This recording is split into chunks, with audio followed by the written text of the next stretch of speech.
आज हम पढ़ेंगे रेड एंड ब्लैक ट्री। ठीक है, ऑफ कर दो, सारी ऑफ कर दो।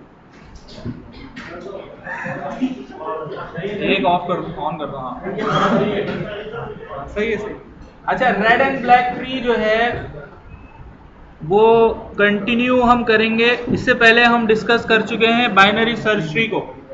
ठीक है, बाइनरी सर्च ट्री में हमने क्या पढ़ा था, अगर हम थोड़ा सा रिवाइज कर लें तो उसमें हमने ये पढ़ा था कि हर ट्री की जो है वो 2 मैक्सिमम चाइल्ड हो सकते हैं, और साथ ही साथ हमने ये कहा था जनाब कि बाइनरी सर्च ट्री जो है उसके अंदर हर नोड के लेफ्ट पर उससे छोटी वैल्यू होगी और उसके राइट पर जो नोड होगा उसकी वैल्यू उससे बड़ी होगी।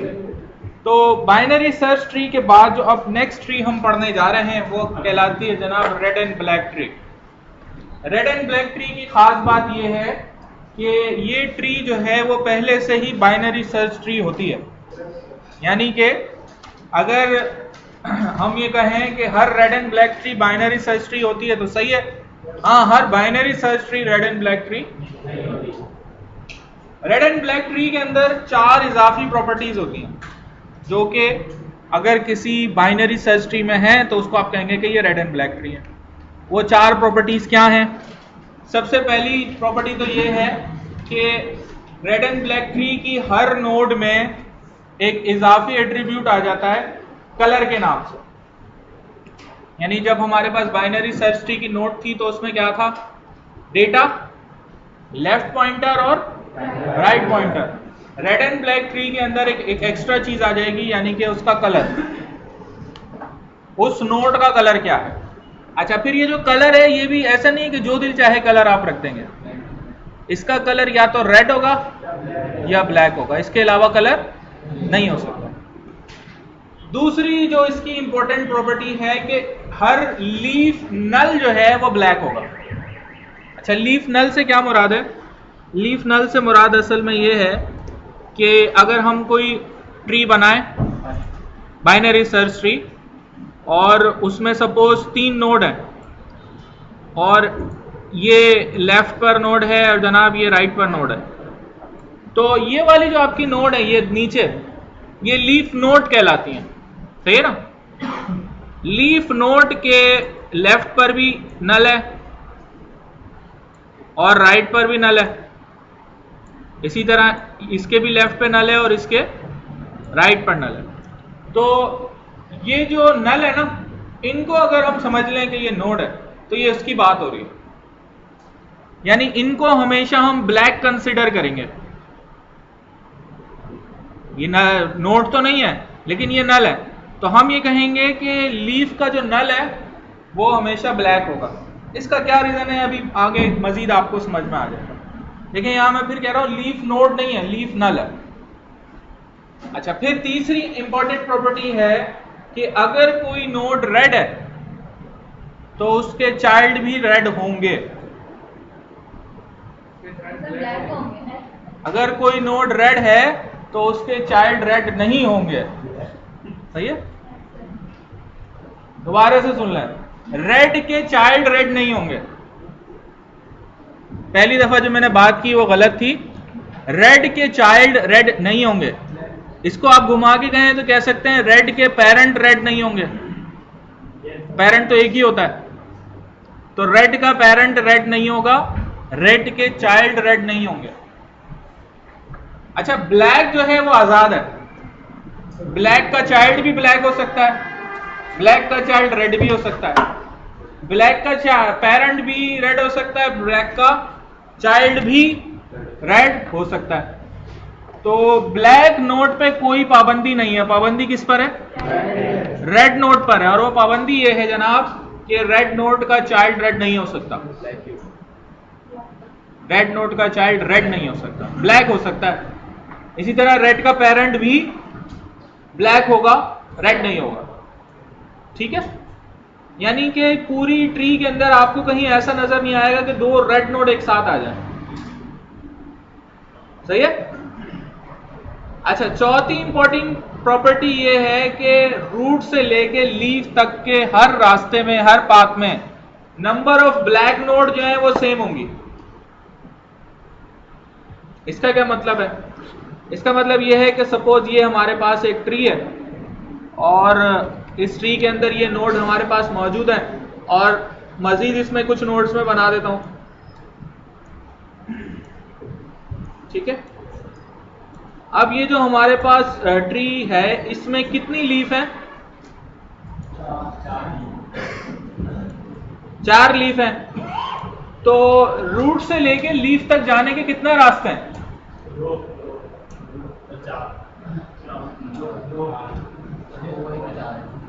जितनी नंबर ऑफ लीफ है ना उतने ही लीफ तक जाने के रास्ते हैं, सही है। इसकी 4 लीफ है ना भाई, एक कमरे में 4 दरवाजे हैं तो कमरे से निकलने के कितने रास्ते हैं? 4 हैं, सही है। जैसे मैं आपसे पूछूंगी कोर्स में फेल होने के क्या क्या तरीके हैं, डिस्कस कर चुके हैं हम, तो एंड रिजल्ट तो सेम ही होगा, सही है, लेकिन रास्ते अलग अलग हैं। तो ये आसान बात ये ध्यान में रखें कि जितनी नंबर ऑफ लीफ होंगी ना उतने रास्ते होंगे, उतने पाथ होंगे लीफ तक जाने के, रूट से लेके लीफ तक। भाई एक पाथ ये है, यहां से चलें और यहां पहुंच जाएं, या यहां से चलें और इधर आ जाएं, या यहां से चल के इधर आ जाएं, या यहां से चल के यहां आए। ये सारे क्या हैं? 4 रास्ते। तो चौथी प्रॉपर्टी ये है रेड एंड ब्लैक ट्री की कि रूट से लेके लीफ तक के हर रास्ते में number of black node same होंगी, हर रास्ते में। ऐसा नहीं है कि किसी रास्ते में 2 आ जाएं, किसी में 3 आ जाएं और किसी में 4 आ जाएं। एक ट्री के अंदर तमाम रास्तों में ब्लैक नोड की तादाद सेम होगी। ये 4 प्रॉपर्टीज हैं जिनका हमें रट्टा लगाना है, तो हमें फिर बात आगे समझ में आएगी। अच्छा, फर्दर आगे चलते हैं। ये जो रेड एंड ब्लैक ट्री है इसका जो नोड है, नोड की जो क्लास हम बनाएंगे उसमें लेफ्ट राइट एड्रेसेस के साथ साथ डेटा के साथ साथ कलर का एक एट्रीब्यूट रखना होगा जिसमें या तो रेड होगा या ब्लैक होगा, ठीक है। और रेड एंड ब्लैक ट्री में हमें पेरेंट का भी एड्रेस हर नोड के अंदर स्टोर करना पड़ेगा। उसका क्या रीजन है अभी आपको आगे समझ में आ जाएगा। फिलहाल आप सिर्फ ये समझेंगे जो इसका नोड है ना वो पेरेंट का एड्रेस भी अपने पास रखेगा, यानी किसी नोड से आप उसके पेरेंट पे भी जा सकते हैं, ठीक है। अब देखें ये एक sample red and black tree है, basic red and black tree. अगर मैं आपसे कहूं कि क्या ये चारों प्रॉपर्टीज को फुलफिल कर रही है तो आप क्या जवाब देंगे मुझे? आप कहेंगे नो। क्यों? कौन सी प्रॉपर्टी नहीं कर रही? Number of black node her path में सेम नहीं है। हाँ भाई, कितने लीफ हैं इसके? 4 लीफ हैं, तो 4 रास्ते हो गए ना। तो पहला जो पाथ है वो है फ्रॉम 11 to 1, उसमें कितने ब्लैक नोड है? 2। अच्छा, दूसरा जो पाथ है वो 11 to 7 और 5 है, इसमें कितने ब्लैक नोड है? 2। अच्छा, तीसरा है 11 to 7 और 8, इसमें कितने ब्लैक नोड है? चौथा है जनाब 11, 14 और 15, कितने? 2 ही है। तो हर पाथ पे आपको नंबर ऑफ ब्लैक नोड कितने नजर आ रहे हैं? 2 नजर आ रहे हैं, ठीक है।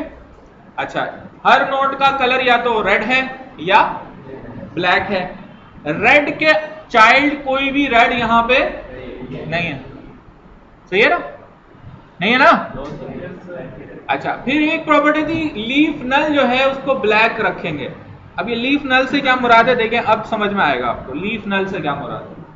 देखें, जो भी नोड है उसका जो ऐसी नोड जिसमें चाइल्ड नहीं है, दोनों चाइल्ड नहीं है तो वो लीफ है, और अगर एक भी चाइल्ड नहीं है तो उस चाइल्ड को अगर हम नल कंसिडर कर रहे हैं तो वो ब्लैक कंसिडर करेंगे हम।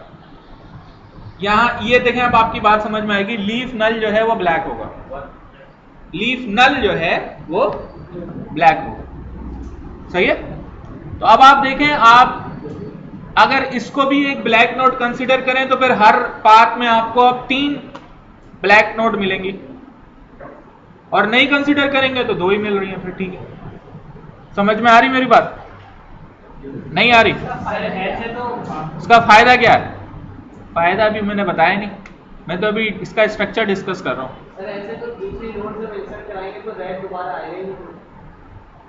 इंसर्ट पे जब आएंगे तो बात कर लेंगे, अभी परेशान हो जाता है। अभी सपोज आप जो है वो एडमिशन लें और एडमिशन लेते बाद आपको कहा जाए कि भाई डेटा स्ट्रक्चर का कोर्स पढ़ना है, तो आप खड़े हो जाए बोले भाई डेटा स्ट्रक्चर का कोर्स पढ़ने का फायदा क्या है? आप पूछते हैं? आपको पता है डेटा स्ट्रक्चर पढ़ने का फायदा क्या है? नहीं पता। कब पता चलेगा? कभी भी पता नहीं चलेगा। नहीं, अभी जब हम आगे चलेंगे ना तो ये सारे सवाल के जवाब आपको मिल जाएंगे। असल में अभी जब हम इंसर्ट का ऑपरेशन डिस्कस करेंगे तो उस वक्त ये चीज़ें आपको समझ में आएंगी। अभी सिर्फ ये ध्यान में रखें कि ये 4 चीज़ें लाजमी तौर पे रेड एंड ब्लैक ट्री में होनी चाहिए। क्यों होनी चाहिए, क्या फ़ायदा होता है? असल में रेड एंड ब्लैक ट्री के अंदर जो है वो बैलेंसिंग का मसला हमारा हल होगा। तो बैलेंस करने के लिए ये सारे काम होते हैं, ठीक है? ये भी आगे आएंगे ना, इंसर्ट में केसेस आएंगे तो वहां बात ही क्लियर हो जाएगी। अच्छा जी, आगे चलते हैं। Black hide of a node से क्या मुराद है? Black hide of a node से मुराद ये है कि किसी भी नोड से लेकर उसके तमाम लीफ तक या उसके किसी एक लीफ तक नंबर ऑफ ब्लैक नोड जो हैं वो उसकी ब्लैक हाइड कहलाता है, ठीक है? किसी भी नोड से मैं कहूं इसकी ब्लैक हाइट बताएं तो आप उस नोड से लीफ तक नंबर ऑफ ब्लैक नोड बता दें, ये कहलाता है जनाब, क्या कहलाता है? ब्लैक हाइट कहलाती है। ब्लैक हाइट समझ लें एक फंक्शन है जो कि बताता है कि किसी भी नोड के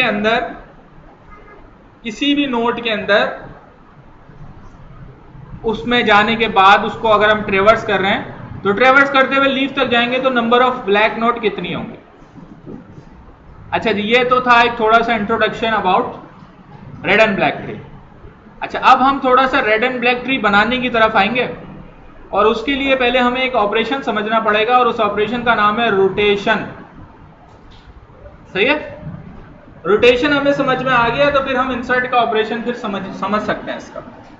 अच्छा, रेड एंड ब्लैक ट्री में सर्चिंग जो है वो वैसे ही होगी जैसे बाइनरी सर्च ट्री में होती है। कैसे होती है? रूट से स्टार्ट करें, जिस वैल्यू को सर्च कर रहे हैं वो छोटी है तो लेफ्ट पे जाएं, बड़ी है तो राइट पे जाएं। सर्चिंग वैसे ही है, सर्चिंग डिफरेंट नहीं है। इंसर्ट डिफरेंट है, वो भी हम डिस्कस करेंगे, लेकिन उससे पहले हमें इशू ये समझना है रोटेशन। रोटेशन एक ऑपरेशन है जो आप 2 नोड्स पे परफॉर्म करते हैं। अच्छा, इस ऑपरेशन का स्वैपिंग से दूर दूर तक कोई ताल्लुक नहीं है, लिहाजा इसमें टेम्परेरी वेरिएबल नहीं बनता है। अब आपको बुरा लगेगा, ये कौन सी स्वैपिंग है जिसमें टेम्परेरी वेरिएबल नहीं बनता? भाई इसमें टेम्परेरी वेरिएबल नहीं बनेगा। अब इसकी कुछ शराइत हैं, वो आप जरा गौर से सुन लें, ठीक है? और अगर याद नहीं रहता तो लिख लें। एक तो मसला ये है कि आप सब लोगों को शॉर्ट टर्म मेमोरी लॉस की प्रॉब्लम है। एक बात सुनते हैं फिर 5 मिनट बाद भूल जाते हैं आप लोग, है ना? आई मीन जो आप पेपर की तैयारी करते हैं, जिस दिन पेपर देते हैं उस दिन अगले दिन भी आपसे अगर कोई पूछो तो आपको याद नहीं होता, है ना? Short term memory loss problem है ना। यही तो वजह है जब आप लोग पेपर की तैयारी एक दिन पहले करते हैं। आपको पता है कि अगर 1 महीने पहले कर दी तो याद ही नहीं रहेगा, है ना? हाँ, मैं पहुंच गया हूं, मामले की तह तक मैं पहुंच गया हूं। आप सब लोग गजनी हैं, सही है?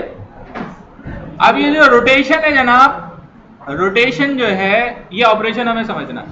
तो अब इस बात को जहन में रखें कि रोटेशन ऐसी 2 नोड्स में आप परफॉर्म कर सकते हैं जिनमें पेरेंट चाइल्ड रिलेशन हो,